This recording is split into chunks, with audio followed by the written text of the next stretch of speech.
আসসালামু আলাইকুম everyone, welcome to a new vlog. আজকে আনিবা এখন ঘুমাচ্ছে, আর এই মোমেন্টটা হচ্ছে আমার কাছে এত শান্তি শান্তি লাগে। সারা বাসা একদম চুপচাপ। নর্মালি আনিবা যখন জেগে থাকে কিছু না কিছু করতে থাকে, আর না হয় আমার তোর পিছে সারাক্ষণ দৌড়ানো লাগে।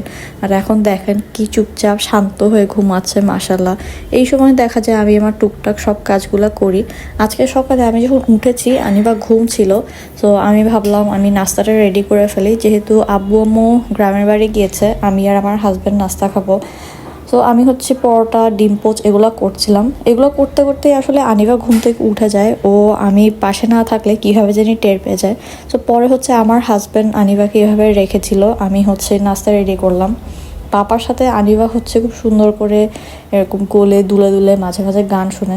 তো আমার হাজব্যান্ড বললো আমি ওকে রাখছি, তুমি হচ্ছে নাস্তা রেডি করে ফেলো, কারণ আমি যদি এখন আবার আনিবাকে নিয়ে শুই আবার দেখা যাবে আধা ঘন্টা লেট হয়ে যায়। কারণ ওর ঘুম থেকে ওঠার পর যে আলসেমি ভাবটা থাকে ওটা খুব সহজে যায় না।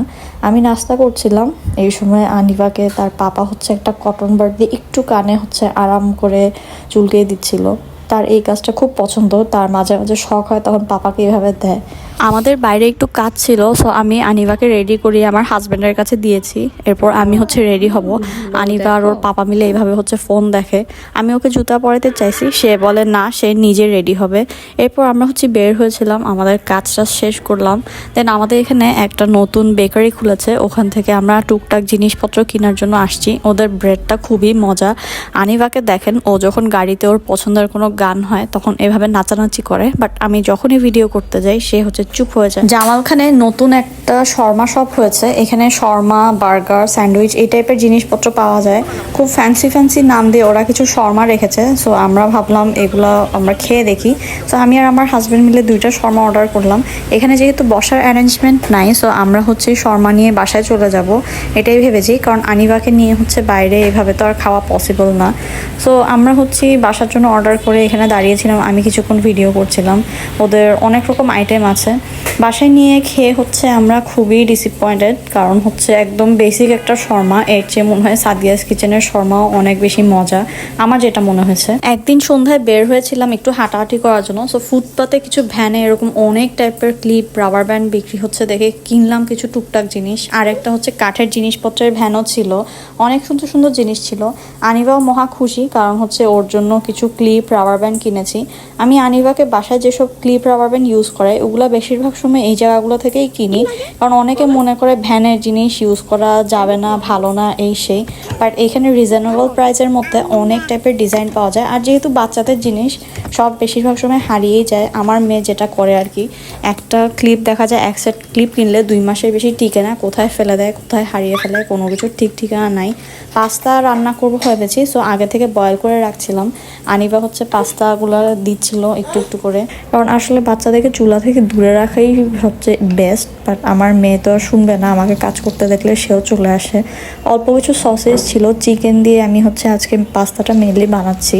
ওই দিন হোয়াইট সস পাস্তা করেছিলাম, সো আজকে আমার হাজব্যান্ড বললো হচ্ছে হোয়াইট সস পাস্তা খেতে চাচ্ছে না, সো হচ্ছে নর্মাল যেই সসি পাস্তা যেটা আছে, পিঙ্ক পাস্তা যেটা, ওটা আমি করছি আজকে। তো এই তো পাস্তাও রেডি হয়ে গেছে।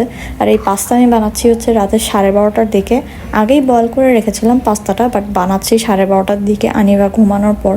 এদিকে আনিবা হচ্ছে ঘুমাচ্ছে, মাশাল্লাহ, আর আমরা পাস্তা খাচ্ছি। আমরা হচ্ছে আনিবা যখন ঘুমানোর পর এখন পাস্তা নিয়ে বসছি, মুভি দেখছি আর পাস্তা খাচ্ছি।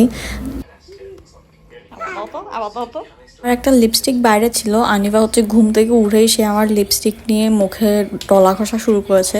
এটা হচ্ছে আরেকদিন সকালবেলার একটা ক্লিপ। আনিবা ঘুম থেকে উঠে কি করে, ওর কিছু প্যানকেকের ডো রেডি করা ছিল, এগুলাকে হচ্ছে ও আবার মিক্স করছে। প্যানকেকের ডো হচ্ছে একদম ঠান্ডা ঠান্ডা যদি চুলায় দিয়ে দেওয়া হয় তাহলে প্যানকেকটা সফট হয় না, শক্ত শক্ত থাকে। সো আমি এটা নর্মাল করার জন্য রেখেছিলাম। আর আমার মেয়ের কাজ কারবার দেখেন, আর সে প্যানকেক দিবে, সে তো আর ঠিক মতো গোল করে প্যানকেক বানাতে পারে না, সে এরকম খোলা জালি পিঠার মতো করে প্যানকেক বানায়, এবং এটাতেই সে মহা খুশি। এবং এভাবেই সে হচ্ছে অনেকক্ষণ ট্রাই করার পর এটাকে আস্তে করে ফ্রাইং প্যান থেকে হচ্ছে তুলতে পারলো, মাশাল্লাহ। বাট সে এটা এক কামড়ও খায় না। এটা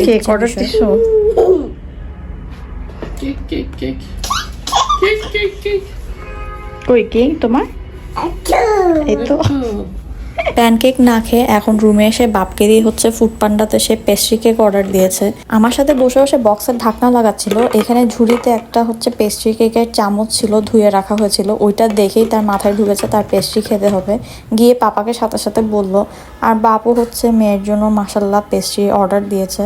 কারণ পেস্ট্রি আসার পর সে হচ্ছে বসে বসে পেস্ট্রি খাচ্ছিল, মহা খুশি। আমার মেয়ে এই জিনিসটা মাঝে মাঝে খুব পছন্দ করে খায়, বাট তার মুডের উপর ডিপেন্ড করে, অনেক সময় সেটাও খায় না। কেক খেয়ে মুখের কি অবস্থা!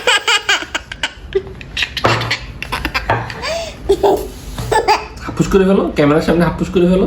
Cake cake cake. শীতকাল তো চলেই গেছে, সো হচ্ছে কম্বলগুলো সব এভাবে ভাঁজ করে প্যাকেট করে রেখেছি। এগুলা ঢুকিয়ে রাখা লাগবে, যেহেতু এবার তো মনে হয় না আর শীত আসবে। সো শীতের কম্বলের কাজ শেষ। আনিবার জন্য একটু নুডলস বানাচ্ছিলাম, ও আমাকে অনেক সুন্দর করে বুঝিয়েছে সে হচ্ছে পেঁয়াজ দিয়ে ক্যাপসিকাম দিয়ে নুডলস খাবে। সো আমার মেয়েকে হচ্ছে আমি নুডলস বানিয়ে দিলাম, বাট আমার ম্যাডাম সেই নুডলসও খাচ্ছে না। তার হচ্ছে সব কিছু বায়না, এটা খাবে সেটা খাবে। কেন কেন ফুদাও? নুডলস রান্না করানোর পর সে নুডলস একটু খায় নাই। এখন দেখেন তার জন্য যে পানি এনেছি, এই পানি টেবিলে ছিটাচ্ছে, ছিটায় একটা কাপড় দিয়ে টেবিলটা মুছতেছে। সে এই বুদ্ধি যে কোত্থেকে পেলো আমি এখনও চিন্তা করে কুল পাই না। আমার মেয়ের হচ্ছে ফার্নিচার মোছামুছি করার খুব শখ, আমিও নাকি ছোটোবেলায় এইসব করতাম। তো রাতে হচ্ছে ভাত রান্না করতেছিলাম, ভাবলাম আনিফাকে একদম একসাথে ভাতই খাওয়াই দিই, যখন সে কিছুই খাচ্ছে না, ভাতটা যদি খায় তাও হয়। আগে এটা দিয়ে আসো, একটাই লাগবে। আনিবা টেবিলে খুব আগ্রহ করে বোন প্লেট দেয়, ও খুব আগ্রহ করে বোন প্লেটগুলো দেয়, সবার পাশে পাশে একটা একটা করে বোন প্লেট দেয়। তুমি তো আমার প্লেটের উপর দিয়ে দিছো। আনিবাকে আমি ভাত খেতে বসাবো, ওই সময় সে আমাকে বলে টোটো টোটো। টোটো বলতে সে হচ্ছে টমেটোকে বোঝায়। তখন জিজ্ঞেস করলাম টমেটো দিয়ে সালাদ খাওয়া? বলে হ্যাঁ খাবো। তো আমি কি করলাম, অল্প একটু ক্ষীরা কাটা ছিল, ওই ক্ষীরা আর টমেটো দিয়ে হচ্ছে আনিবার জন্য একটু সালাদ বানাচ্ছি। আনিবাকে নিয়ে আমি এভাবেই কাজ করি, ওকে হচ্ছে একটা চেয়ারে দাঁড় করায় একটা সাইডে ব্লক করে দিই, দেন আমি দাঁড়ায় দাঁড়ায় হচ্ছে কাটি। আর আমার মেয়েকে আমি শুধু বলেছি মা আমার কাটা হলে তুমি এগুলো হচ্ছে বাটিতে দিও। ম্যাডাম হচ্ছে খুব আগ্রহর সাথে এগুলা করছে। ওকে নিয়ে আসলে এই কাজগুলো করলে হয় কি, ও যখন দেখে ও নিজের হাতে বানাচ্ছে তখন একটু আগ্রহ নিয়ে খায়। যতটুক খায়, এক টুকরা দুই টুকরা যা খায় তাই তো পুষ্টিটা যায়।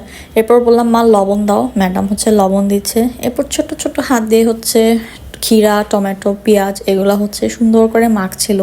আমি কাঁচামরিচ দিই না, যেহেতু আনিবা খাবে। ও তো আর সবগুলা খায় না, আমি খেয়েছি, আমার হাজব্যান্ড অল্প করে খেয়েছিল। বাট ম্যাডাম হচ্ছে খুব আগ্রহ নিয়ে কাজকাম করে।